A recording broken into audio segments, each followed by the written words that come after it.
Well, the boat sank. Easton Barrett and his buddies cling to 5 coolers to stay afloat. They were stranded in the middle of nowhere. Love y'all. The group had left a dock off the coast of Mississippi early in the morning for a fishing tournament. The Mary Walker Marina Snapper Showdown. We were planning on catching red snapper and cobia and mangrove snapper. That was what the tournament was for. That was the plan for the day. But it was a good plan at first. It was a good plan. It ended up not being good. 4 hours into the excursion, their boat sank. How did it sink? That we have no idea. We've racked our brains about it. We've talked about, I think every day the 5 of us that are on the boat have talked at least at some point every day since it sunk and thrown ideas out about what could have happened. But in all reality, we really don't know, because, and I've said this in talking with other people as well, is like everything was going great until the second it wasn't going great. From that second that we realized something was wrong, we've been saying a minute, but I think a minute is exaggerated on the long side. Within 45 seconds, the boat was gone. Completely gone, underwater, nothing left. There was nothing on the boat. We was thinking about maybe get to it, and the boat just wasn't there. Nothing we could do. As soon as you realized the boat was sinking, you said you had about 45 seconds to make quick decisions. How did you make those decisions on what to do so quickly? Everybody on the boat are all pretty experienced offshore fishermen. Well, us 5 particularly had not all fished together. So we talked about the night before, we had a yellow waterproof bag. This has the EPIRB in it, or the personal locator beacon.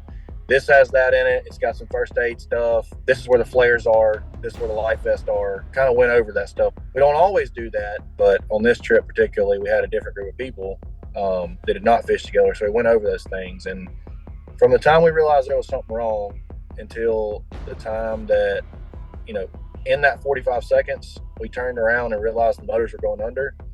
And immediately, I don't even remember who, everybody was screaming, where are the life vests, where are the flares, get the life vest. We weren't able to get our flares. That's a problem we had. We had them on the boat. We knew exactly where they were. We couldn't get the compartment open to them, I guess because of the air suction or something. We threw the life vest in the water and we gathered up coolers and stuff. We're holding on to that. As the boat literally disappeared out of sight, he was standing on top of it holding the PLB in his hand, pressing the button. Grab the coolers. How did you know to hold on to them, that they would float in the water? Well, really and truly, we didn't know. They came up out of the water off the boat, and we knew, hey, they got food and they got water in them, because if we're out here for days or however long we was going to be out there for, we was being prepared to be out there for a while.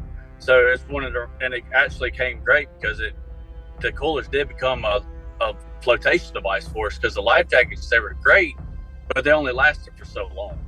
So it was all of us just say, hey, grab the coolers, use them for a flotation device, because they did come up, and we just all hung on to each other, held on to the coolers, and hope for the best, but prepare for the worst. Another thought we had was, with as far as grabbing the coolers and everything, we all said, grab everything you see floating. We need to be as visible as we can be. So we wanted to have as much stuff floating around us to make it to where someone may see us. If it's just 5 people bobbing in the water in 3 to 4 to 5 foot seas, you can't see that. When you see multiple ice chests floating and cushions floating, it could grab your attention. And that was another thought we had was, get as much crap as we can get gathered around us to where we're more visible. What was going through your mind? Oh, God. I don't know. A lot of stuff. I kept saying, I just want to see my wife. That's the one thing I kept saying constantly. I think everybody out there was having different things going through their head at that time. That's why I did the video, the TikTok. It wasn't even meant to be a TikTok video. It was just a video to my mom and my loved ones, because I didn't know who was going to get saved. So that was going through my thoughts is I want to go ahead and let them know what's going on. And if somebody does find it, hopefully they can turn the phone back on in service, and they would have an idea of what happened, where we're at. Okay, boat went down. That gives some peace of mind to some people. Love y'all. How did you even have your phone to be able to record a video? Usually I keep my phone on the center console part, and that day I was going to record video going out and fish and stuff like that, so I just stuck my phone in my pocket and didn't think anything about it, so I have it there. Well, when the boat went down, everybody's phone's on there except mine. I mean, I had mine in my pocket, didn't even realize I had it in my pocket. When I went down, I just started patting my pockets to make sure I had my knife with me, make sure I had everything I needed that possibly I could, and I found my phone in my pocket, so I grabbed it up out of the water, shook it out, and just kept it held up out of the water as long as I could, because it didn't have service, but also had battery. And we knew one time we're going to float somewhere, and somebody's going to have self-service on an oil rig or anywhere. They're going to have service, and I can click on there and be able to make a distress call. I tried calling 911 for about 4 times. Nothing happened. I've called my loved ones. I called my girlfriend. I called anybody and everybody I could think about to get service, or hopefully somebody answers. So it's like one of those things. I'm not letting go of the phone, not until last minute or whatever I can to keep it there. And we're also using it for a signal for the sun shining, and hopefully somebody come close, I can shine the light in their eyes and get their attention. Not made for that, but I was using it for that in the survival scenario. What were you doing for 4 hours in the water out in sea? We was partying. We was just hoping that somebody could come by and see us. Yeah, we had a lot of ups and downs in that 4 to 4.5 hours.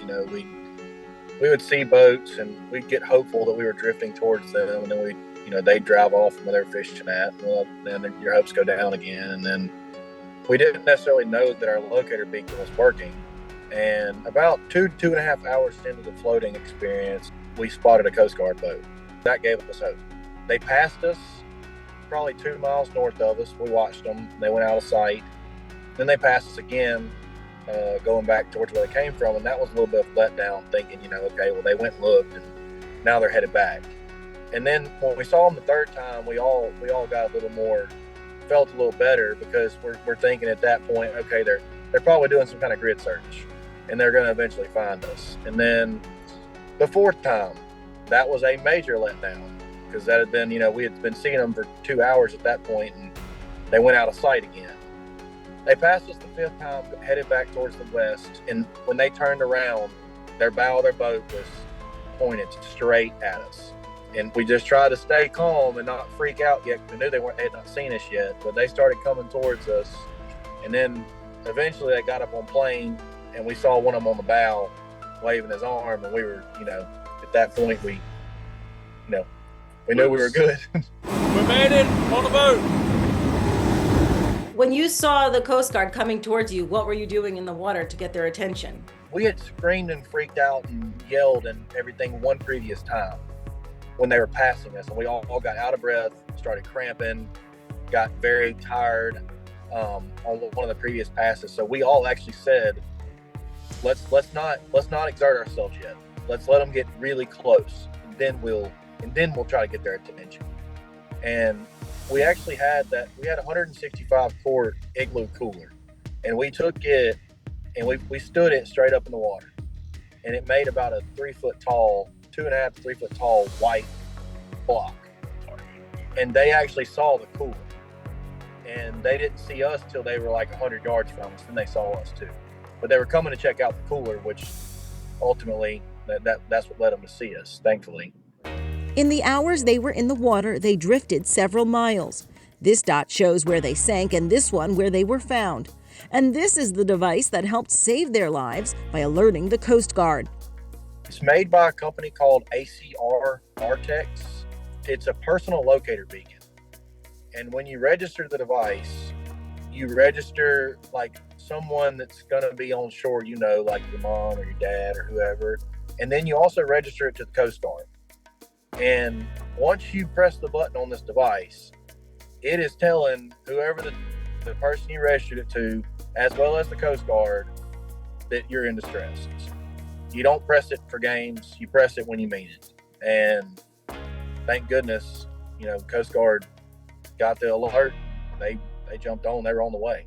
One of the fisherman's girlfriends had texted her mother that morning, reminding her that she was the emergency contact. So if the Coast Guard calls, you better answer it, the text read at 9:25 in the morning. At 9:27, the phone rang. It was the Coast Guard. I mean, you can take it how you want to, but that was God at work. I mean, there's no way around that. She had a feeling, and she got that feeling for some reason, and I don't know. It's crazy. It gives you chills thinking about it. When you were rescued by the Coast Guard, what was your reaction? We all cried. We all cried. Everybody did. We knew that we was going home to see our loved ones again. Whenever we knew they spotted us, I was tired at that point, but once I knew they spotted us and that boat was sitting there in front of us, just hovering around, getting in position to get us out of the water, I could have stayed in the water 24 hours at that point. I didn't feel anything. I was like in shock that we were getting out of the water. It was a weird feeling. Like I just immediately got untired. Once I got on the deck of the Coast Guard boat, I sat there and, I processed, did that really just happen? I just felt, we were saved. It was a crazy feeling. Not many times you just get your life saved, but we actually, the Coast Guard deserves all the credit. How were you feeling physically afterwards? Sore. A little bit of cramping. Got back on the boat, couldn't do nothing but sit down and drink water. Being in the water for 4.5 hours, everybody out there can agree that you're dehydrated. People think, well, you're in the water, you can't be you're dehydrated because you're constantly moving your legs and salt water. You're cold, your body temperature is 98.6, whatever it is, and then the water was 80-something degrees, so everybody was shaking, cold.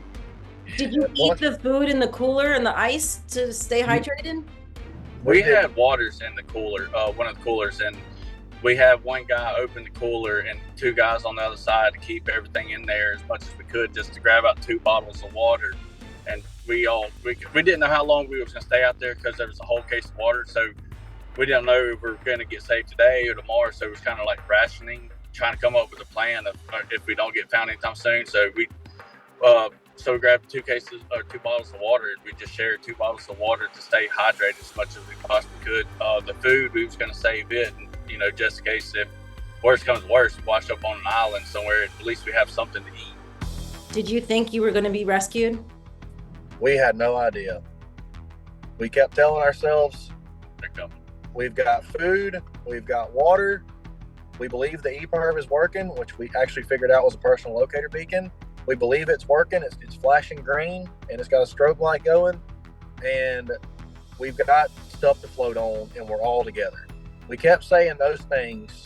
Every time we get in doubt or get down or someone will start thinking, we're not going to make it, we would all start talking about the positives that we had. EPIRB, life jackets, food, water, coolers to float on. We kept saying those things. No bueno. Love y'all.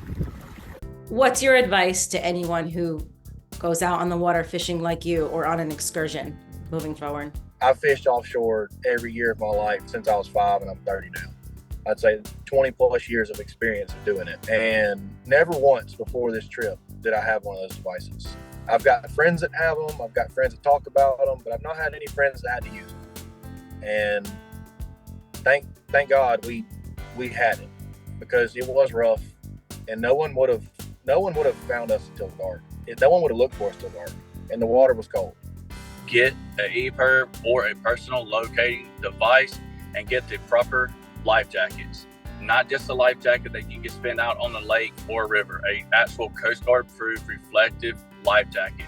I'd like people to understand that we didn't do everything right, but we did just enough right to save our lives. And there's a lot we could have done a lot better. And I really want that message to go to boaters and them to know that we didn't do anything to cause the boat to sink. We don't know why it sunk, but what we want people to know is that it can happen to anybody, and you're not going to expect it, but you need to be prepared for it. We didn't have our flares in a reachable spot. They were in a compartment that ended up being airtight. I'd recommend to people to, maybe strap your flares to your T-top. Put them somewhere where you can grab them. If you've got an EPIRB, don't stick it down in the bottom like everybody does.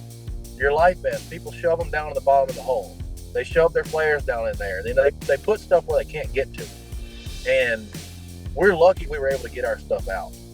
But in the wrong situation, where if you didn't think quick and say, okay, I know exactly where my life vests are and I can get them, they wouldn't have had life vests. They'd have been swimming. So that's what we want people to know, really, is be prepared. I mean, it's no joke out there. Thank you so much for sharing your story, and I hope this helps save lives. That's all we're doing this for. We're not doing this for fame and glory. We're doing this to save other people's lives. That's all we're want to do, is to save as much lives as we possibly can, because God gave us another chance at it, and we're taking it to do everything we can to save lives. Never again.